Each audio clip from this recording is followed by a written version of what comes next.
we are investing back in R&D, tying up with research universities and things.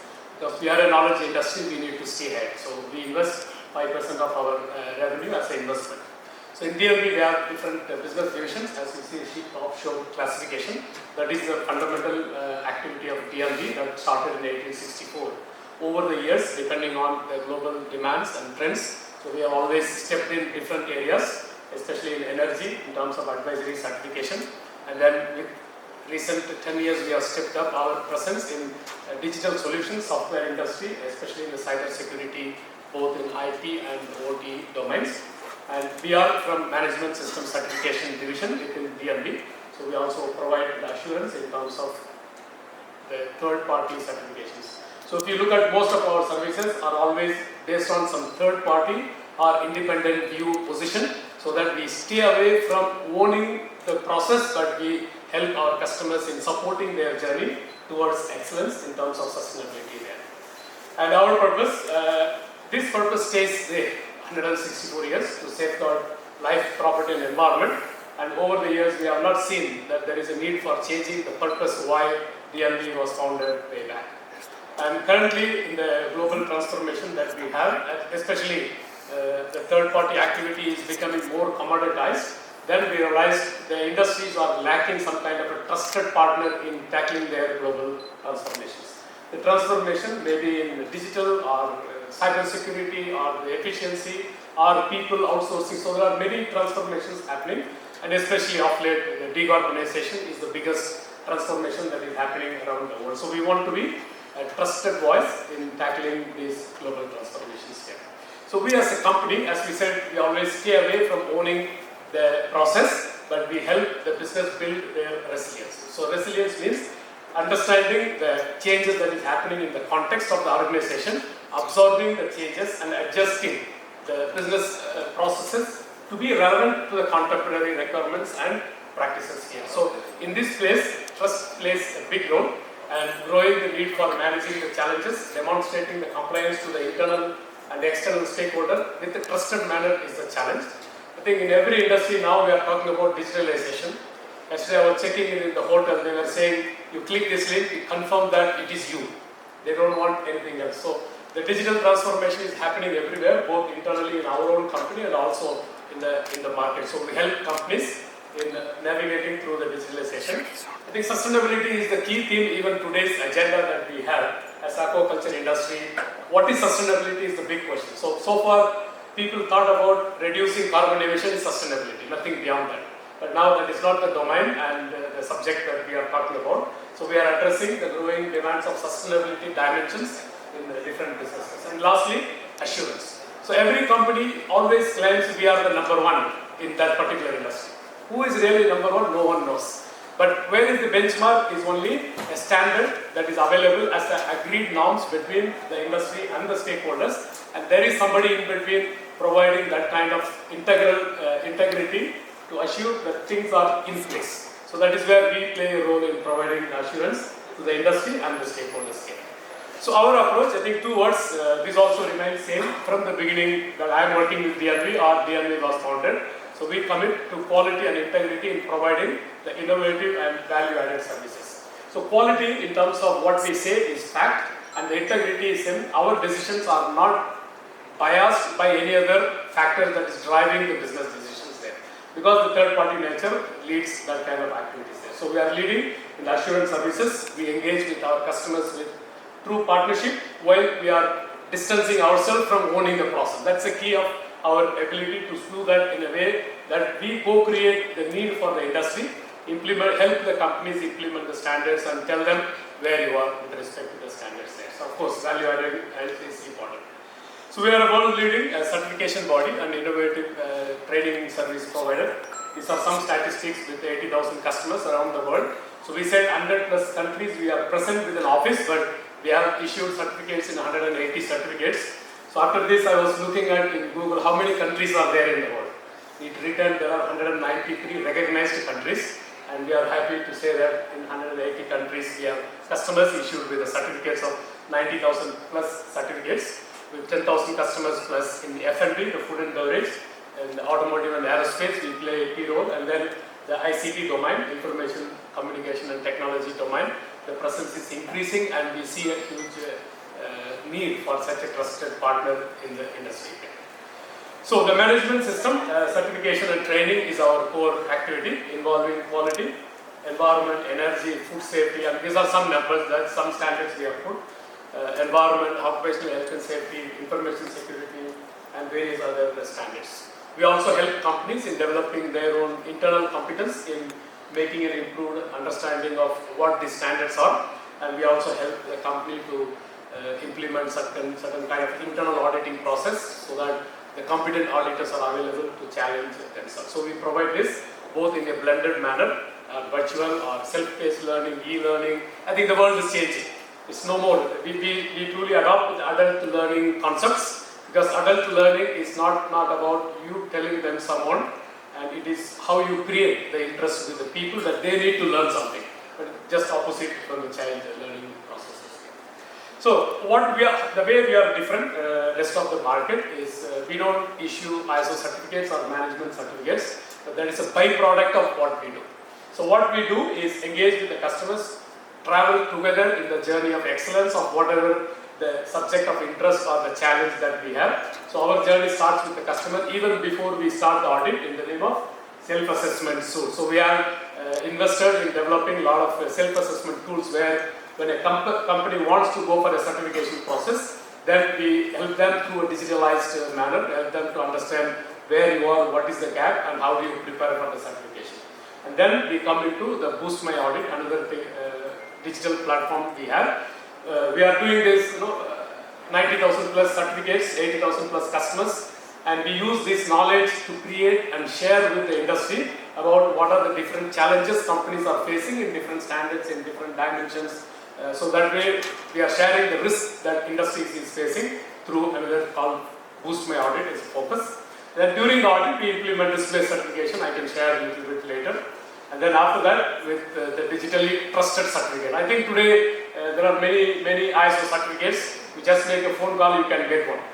And that is the nature of industry because it's a voluntary certification, right? So the management system certifications are worldwide voluntary certification where the organizations like you are going and demonstrating voluntarily to show to your stakeholder who you are and how you are doing things there. So in that process, in order to ensure that trust is well demonstrated, we have some digitally trusted certifications where somebody can scan your QR code on the certificate, they can verify whether it is really valid, not a piece of paper. And then of course Lumina, after that we are also sharing the statistics, which I can explain later.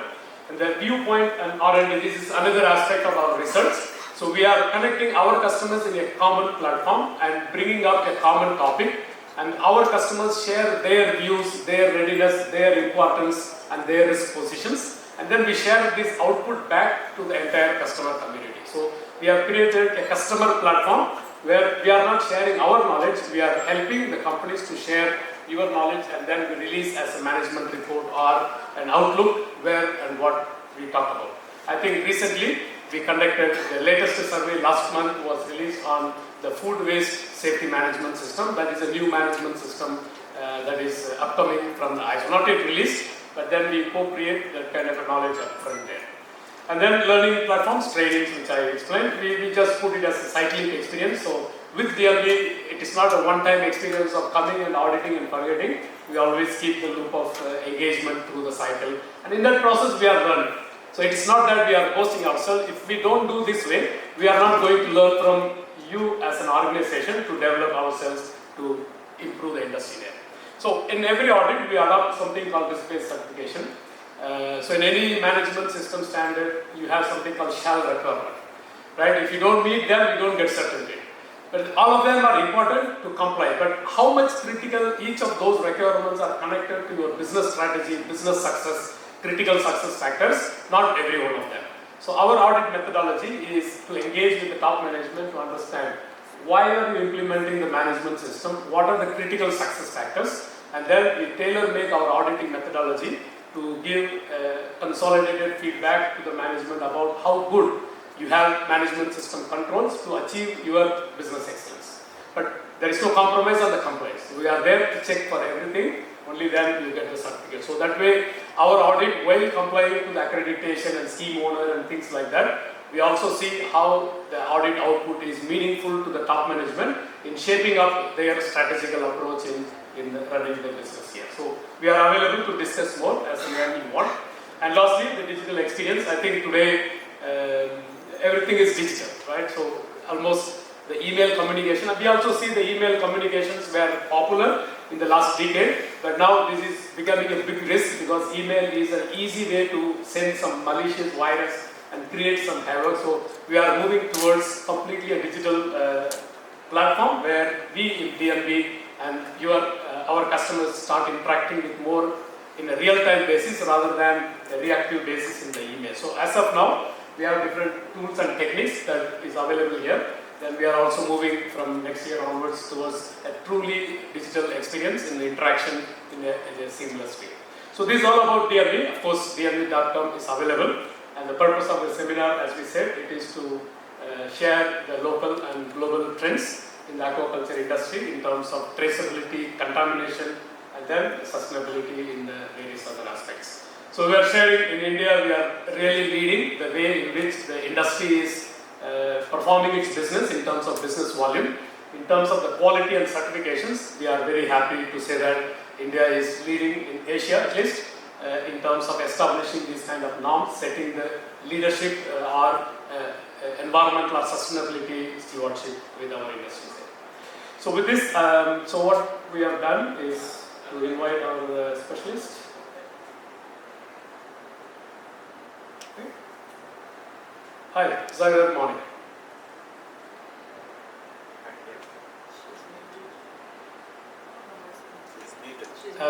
Xavier, you are muted, please. Sorry. Thank you. A lot. Thank you, Xavier. Yeah, so Xavier is from our France office, our global aquaculture manager, in ensuring that DNV sets highest standards, and also she is doing oversight in ensuring that we do that job with our own values of not compromising quality and integrity there. So we have asked her to share the demand for safe and sustainable and traceable product in the seafood and aquaculture industry. And thank you, Xavier, for your time, and the stage is yours. Thank you. Sorry not to be there physically, but very happy to share with you this session. I will share my screen. Okay. So thanks a lot.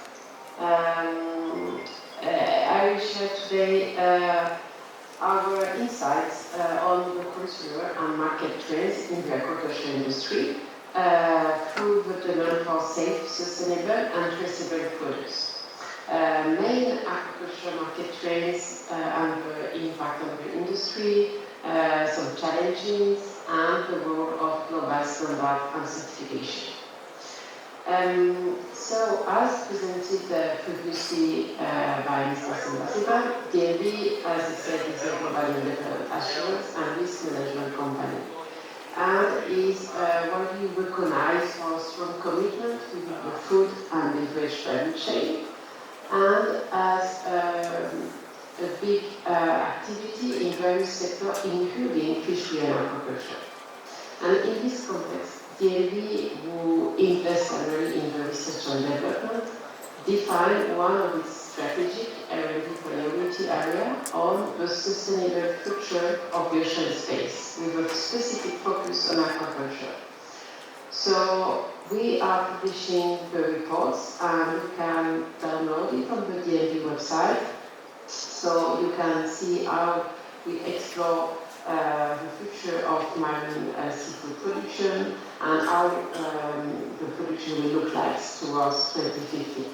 You can download all our reports, the Ocean Future to 2050, the seafood forecast, and our new seaweed forecast. So this is really to show that we are working closely with all the seafood sector. Now, let's do a panorama of the aquaculture industry and market. And as you all know,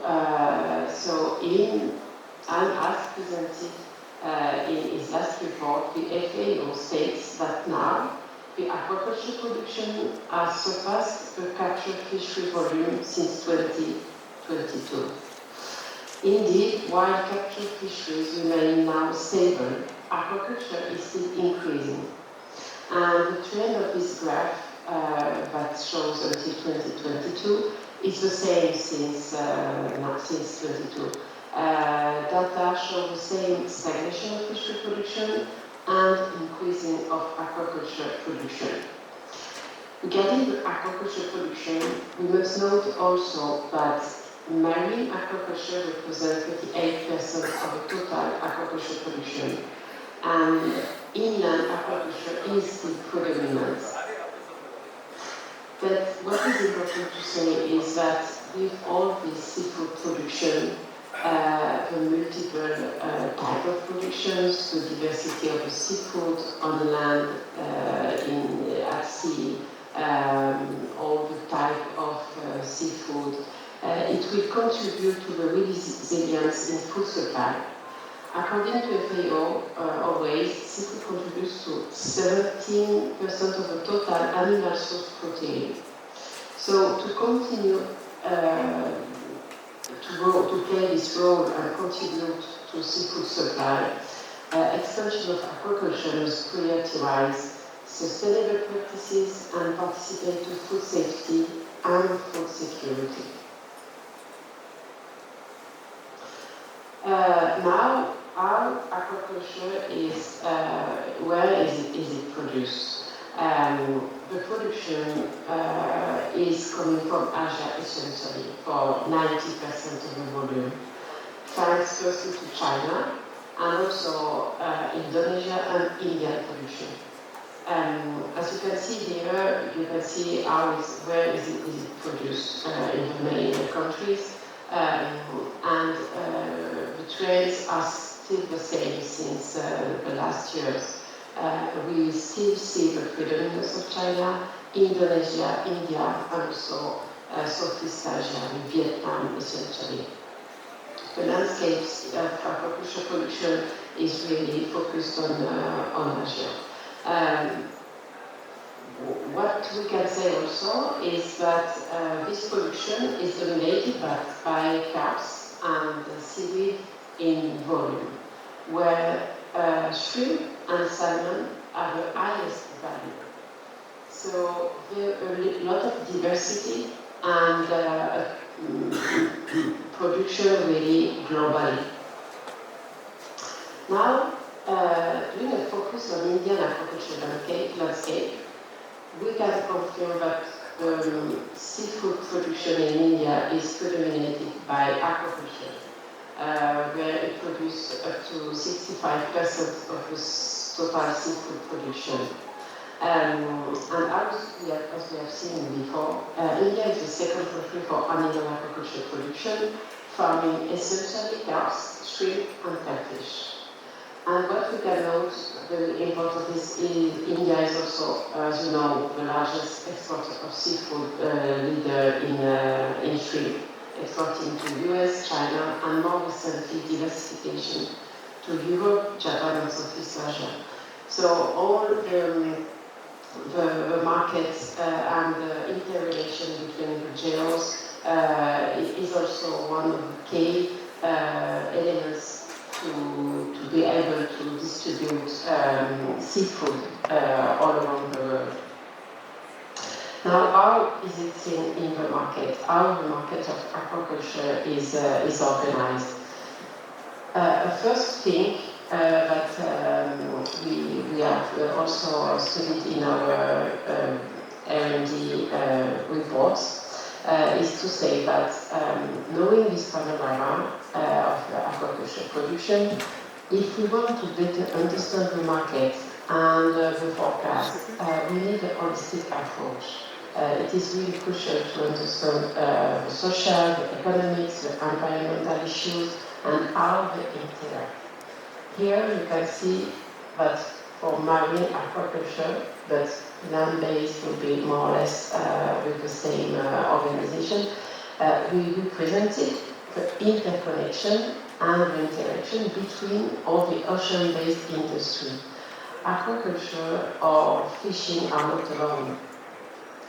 It's at the heart of a big organization, and aquaculture must take all the system into consideration because a lot of challenges are here with all the interaction, and the sustainable growth of the aquaculture must take into account all these challenges. You can see main that are the feed, for example, because the environmental impact of feed in the aquaculture production is really important, and the future growth of the aquaculture is really dependent of availability of quality feed, affordable prices of feed, facing challenges like finding new ingredients, impact on deforestation, illegal fisheries, etc. Another big challenge is also the space and the race for ocean space. As you see, as you know, a lot of activities are using the ocean space. So this will be also, and is already also, a very big challenge to interact between all the activities.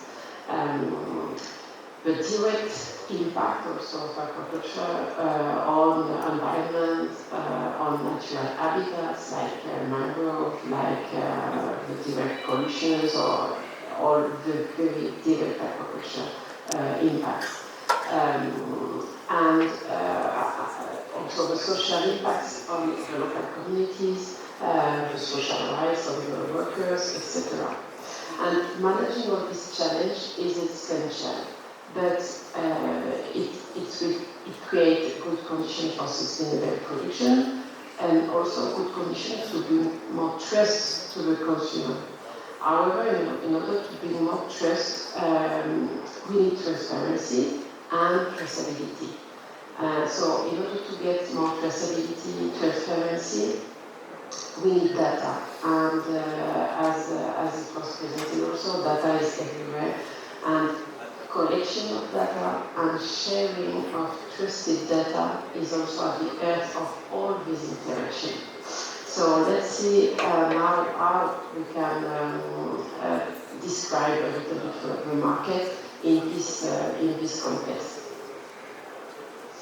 I will present some key drivers of the market, but in this global context, and as the seafood market, aquaculture market is subject to multiple influence, the global food system and seafood market specifically will need to evolve and adapt to meet the nutritional needs of a growing population that will reach 9.6 billion to 2015. And the production follow and will need to follow this growth and the increasing needs. We forecast around 20% increase in overall marine seafood production to 2050 when considering fish, crustaceans, and mollusks. Marine aquaculture is expected to double. Meanwhile, the captured fisheries output is stagnant. So seafood is seen by many as a vital contributor to future food security around the world, given the constraints faced by land-based protein production. We have seen the challenges of marine aquaculture and seafood production, but also in land-based, a lot of challenges are there. So seafood remain a good solution also to population growth and more needs in food. Seafood production is also driven by the change in the seafood and supply imbalances and the need for an equitable distribution of the seafood. So yes, the trade and the equitable distribution of and market access is needed to link the production and the needs in the population growth. So combining the response to the population growth needs and the status of the seafood production, the market face strong food security drivers. Growing production will need to take into consideration many factors, environmental factors, healthy factors, diversification of species, in order to respond to this increasing needs of seafood. And here we can see that in our R&D report, we studied the food security and how it can be distributed equitably. Here, by region, you can see the population and how the population will change from 2020 to 2050. Will it grow? Will it stay stable or not? With, of course, the demand for seafood that increase accordingly also to the population and the production of seafood. So we identify that seafood will continue to play a role in food supply toward 2050. While the population is expected to grow in every region, except in maybe Greater China and OECD Pacific, the demand for seafood will increase even more and production needs to follow. The growth will be unequal depending on the regions, but as population is expected to surpass, as we said, 9.5 billion in 2050, seafood will continue to contribute really to human food supply, and we will need an equitable repartition. It will be the case because production is not always where the population will need more. Now, regarding the impact of consumer demand on the market, we can say that on one hand, we see that the quantity of seafood produced and needed is growing, but on the other hand, consumer preferences and the choice are also evolving. Consumer preferences move towards more sustainable food, more transparency, they need more trust, and producers will need to engage even more in traceability, transparency, and sustainable practices to meet the demand. Engage in the practices, but also communicate and show the commitment to all these practices. We have seen also that there will be a rise in demand of seafood, and a dietary shift towards seafood is active in many world regions, and it will greatly contribute to reaching global goals relating to human and planetary health. But as we said, more transparency is needed, and it will push the industry to invest in more traceability mechanisms. The market will need to respond to these evolving consumer priorities in addition to the basic needs for food supply. Elements as climate change are acting a lot, food loss and waste also, for example, that affect food safety and security, and sustainability. We'll see that food supply is relating to sustainability. And to illustrate that, I also used a result of our R&D reports. In the seafood forecast to 2050, we identified that seafood demand is really on the rise, but even if there is no indication of large-scale dietary shift, we noted that the growth in seafood demand per capita will be larger than the growth of terrestrial meat and vegetarian food in all regions, except maybe Latin America and OECD Pacific. We can note that seaweed production will continue to grow rapidly, also in new markets like Europe, North America, driven by the demand for industrial food additives, even consumption as direct food will be low in these regions. So every region will still demand more protein from marine fishery than marine aquaculture, but globally the seafood will really be important for food security. Now we have seen that food security is important. We need to feed the growing population. Consumers are requesting traceable, transparent, sustainable food. But one of the main trends remain food safety. Focusing on food safety, we can say that food safety remains the top priority for the seafood industry and in general for the food and beverage industry. The growing incidence of foodborne illness drives demand for even more stringent standards and protocols. Sustainability and food safety are really interrelated. They both depend on and influence the health and resilience of natural resources, ecosystem and human society. Sustainable practices can improve food safety and security as they can conserve and protect natural resources, reduce food loss and waste, enhance the economics, social and environmental performance of the food systems.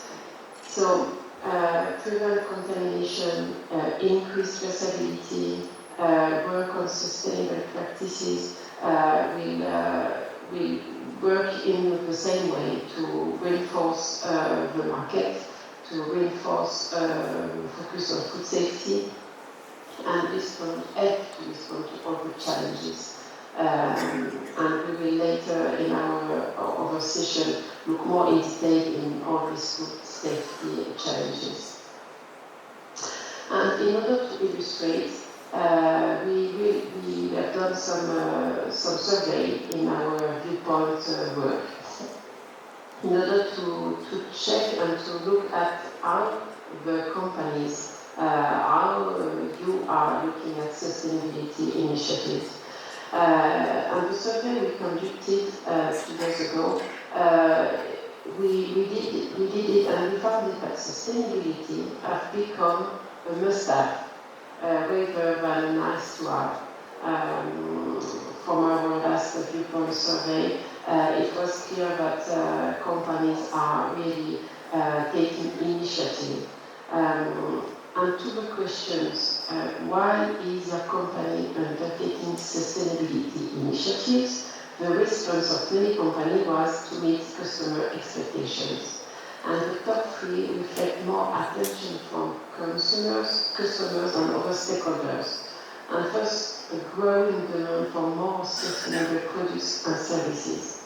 So the market is really driven also by the stakeholders' expectation, what the consumer is requesting, and what the companies can offer. So more sustainability, more traceability to show, more transparency. And this is really on the agenda of more and more companies. And on specific points regarding that, we have seen that elements such as climate change, food loss and waste affect a lot the food safety and security, as well as sustainability as a whole. In our previous DNV survey, we also identified that regarding the need for more transparency in all global social issues, a priority was given to food waste reduction. So we conducted more surveys, and our last few points show that identify that while most companies have food loss and waste on the agenda and take some actions, most have still a long way to go to truly make an impact. So new challenges, new requests from consumers, from stakeholders, that really are influencing the market and how the companies to work. As a company, we have seen that the market, the consumer, your clients are requesting more transparency and your commitment to sustainability. We have seen that due to the population food supply needs, the consumer expectation, the aquaculture industry needs to sustainability strategy together with technical development in a lot of areas like feed biosecurity, disease control, structure, the environmental emissions, digital innovation we have seen. So, because NGO, seafood stakeholders, the market globally are pushing retailers, companies, industry to demonstrate the sustainability on all the supply chain to really show their commitment. And in DNV, we really are in the objective that certification is a tool for the company to communicate on the commitment. In our survey, also one of our last survey, when we look at what matters to consumers when they buy food and beverage products, we identify that certification of the products can bring more trust. And high majority of consumers, around 69%, would pay more if the manufacturer is certified. However, we're also seeing that only half of the consumers know how to check if the company is certified. So certification can show the commitments, but communication is also a key. So for a company entering a certification process, it will bring a lot of benefits, reduce the risk and help you to reach your business goal, get an independent third party help you in advance to do to show your commitment in a structured way, demonstrate safety, sustainability, demonstrate also your progress, improve your efficiency, ensure transparency. So all these benefits are seen and shown, can help you showing your commitment to sustainability. And industry, the seafood industry has really adapted in that certification so provides a verified chain of custody for products, ensuring that every step from the feed to the fork is documented and traceable. Transparency through the value chain is crucial to maintain the customer and consumer trust. What you see here, that all the steps can meet the certification. And certification scheme owners are responding to that. It is growing. Today we have best practice seafood specific standards that are available from all the supply chain, like the MSC for wild and fish production, the ASC really specific to aquaculture production from the feed to the retailer, Global Gap with also focusing not only on land-based but also on aquaculture. Framework we see also on the scheme owner on that, and they can combine and be more specific in addition to the GFSI benchmark, the food safety and ISO management system with the standard like IFS, BSCGS, FSSC, and a lot of ISO standards. So all these standards can support your organization and certification through all the value chain.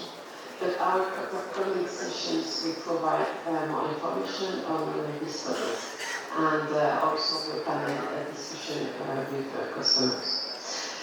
So I have finished my presentation. I hope it brings you some insight, and thanks a lot for your presence here.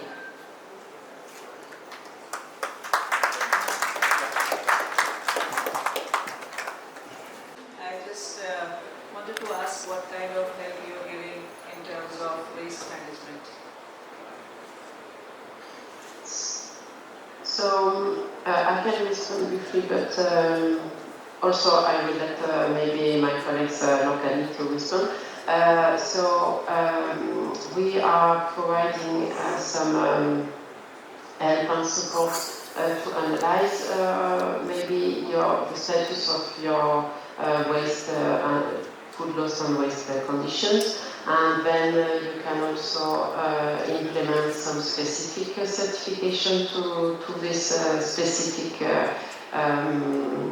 certification, yes, to these questions. I think that we can maybe I don't know, Bala, if there are some specialists in your team here regarding food loss and waste?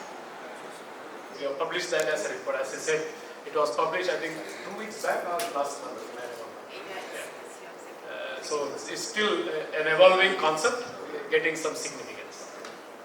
When the standard is up and out, we are there for sure. So you can see all the details, what food loss and waste can cover, how other companies are acting, and the main way to do that. So I think also this can be shared after the show. Thank you. Good morning. We are asking about we got now certificate about ASC mainly is for the supply chain. Yes. So I think now we should coordinate with our supplier, like raw material supplier, but how we coordinate in our fish meal, because it's a fish meal is what is we need to know in India for how to keep the vessel, our certified for our supplier fish meal. Can you suggest something? Do you want to respond or no? I can. So for did I understood well for ASC feed certification? Just if you want. So regarding the fish meal certification for ASC feed standard, what it needs to be done that yes, it is a very stringent norm on the supplier sustainability. Like for fish aqua feed, fish meal is one of the most important ingredient. So they talk about the supplier code of conduct. What they want is that the way feed meal is ensuring all the legal requirement and social requirement, labor laws, the same thing should also be followed by the suppliers. So let me tell you that now in India, the supplier for fish meal as well as soya meal, so they are also become very proactive, and they are already doing a lot of, they have also some certifications and they are working on that. Only thing is that a feed meal has to coordinate with their supplier, and then they just pass on all these requirements and go and discuss with them that these are the requirements, and sensitize them that okay, this is very, very important because this ASC feed standard is not only for a feed meal, but it has to the whole supply, right from the catching of fish from for the feed, for fish meal, right from there, even farming of the aqua, soya meals, soya bean, that also must be done in conversion free and no, devastation of the, ecology. So that is very, very, very important. And we have seen that in India, few companies have already progressed in that, and they are very successful. So it is not a problem, and the suppliers are also very proactive, and they are also supporting that. Because once a feed company gets certified, it means it is good for the fish meal also. Yes. Because you can use the label, and label will have a positive impact on your marketing, and that would be, percolated downstream also. So it is a win-win situation for everyone. I think my answer supports, clarifies your doubt. Thank you. Thank you. I can also add that now I can also add that now all the ASC farm need now to use ASC feed certified. Previously there was a transition period, but from now it's really mandatory for the farm to use a feed certified. So yes, it will increase also the demand, and as said, to spend it will increase yes the needs for the feed sector to move. Fish meal, as per sustainability point of view they are talking, but we have already developed systems for our harvesting systems already. CFT has developed for a TED, as far as environmentally friendly point of harvesting practices. Only thing is whatever we have certification required is only feed certification, that will be enough. Whether it is having any storage losses or anything, such things we require. Other than that, I don't think whatever we have technology, TED or other some pingle, so many new for the sustainability of using of fishery resources, all we have implemented these things, and even we have marine regulations, everything we are adopting the things. Only thing, feed certification will be the better solution for this. Thank you. Yeah, thank you very much for your input. Yes, now nowadays because in the fish, wild fish catching, there now FIPs are already in place. I think you are already doing Fisheries Improvement Project. So in India now there are 10 FIPs are already on. So once FIPs are already meeting all objectives and their KPIs, then they will be ready for MSc Fisheries full assessment. So that will be the ideal situation wherein all the suppliers for the fish meal will have a sustainable, fish meal. So that is the ideal situation, and good progress is going on. Let me tell you. Thank you. Standard, and also ASC feed standard. We have to go down up to the species level. Like if it is a Pinus monodon, so Pinus monodon. But one of the feed requirement, that same genus, species, fish meal or any meal should not be used for the same feed. That is the ASC very stringent norm. For monodon, we can't use monodon fish meal as a same, but the ideal as per the fish nutrition policy, the best nutrition is from the same species, because the composition of protein, fat and all that will be very ideal. So hence, having said this, the important thing is that how to find out whether the same species fish meal has not been used into the same feed. So for that, ASC has a provision to, that some molecular marking can be done, but it is not like if there is any doubt, then we can do it. So it is a certification body, we can verify whether a particular testing method has been used or not. But basically those methods will be used by the ASC or the certification body to verify. We can take the samples independently and check it in a lab and find it out whether it is of same species or not, if any doubt is there. But that could be a very serious violation of the standards. Also out of the CB label analysis in addition to the audits, etc. So yes, more attention is going to that also from ASC side. Thank you very much for your time. Have a good session. Bye-bye.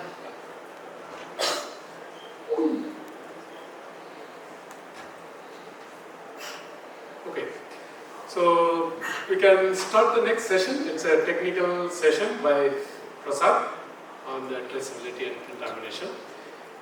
In the meanwhile, I think there are some water bottles. That is the extent the event organizer allowed us to organize inside. Please. Presenting these slides.